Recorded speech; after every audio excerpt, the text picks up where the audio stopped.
అనేకమైన సార్లు యేసు క్రీస్తుని గురించి క్రీస్తు అని మాట్లాడారు. యేసు క్రీస్తుని గురించి ఈయన రక్షకుడు అని మాట్లాడారు, ఈయన మెస్సీ అని మాట్లాడారు, దావీదు కుమారుడు అని మాట్లాడారు.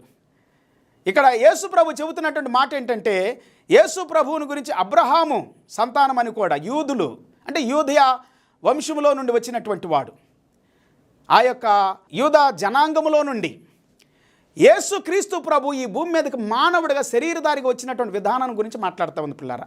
అనేకసార్లు నేను చెప్పాను, రోమాపత్రిక 1వ అధ్యాయం 5వ వచనంలో కూడా ఆయన దావీదు సంతానమని, ఆయన పునరుద్ధానుడై మృతుల్లోను లేచినందువలన పరిశుద్ధమైన ఆత్మ ద్వారా ఆయన దేవుని కుమారుడిగా చెప్పబడ్డాడని బైబిల్ సెలవిస్తూ ఉంది. సో కాబట్టి అవి చాలా వాక్యాలు మనతో మాట్లాడుతూ ఉన్నాయి. ఈ దినం ఇక్కడ సెలవిస్తూ ఉంది, నేను దావీదు చిగురును సంతానమును ప్రకాశమానమైన వేకువ చుక్కనై ఉన్నాను. దాని గురించి బైబిల్ ఏం చెబుతా ఉందంటే, and the bright and morning star is the star. యేసు క్రీస్తే స్టార్ పిల్లారా. Praise the lord.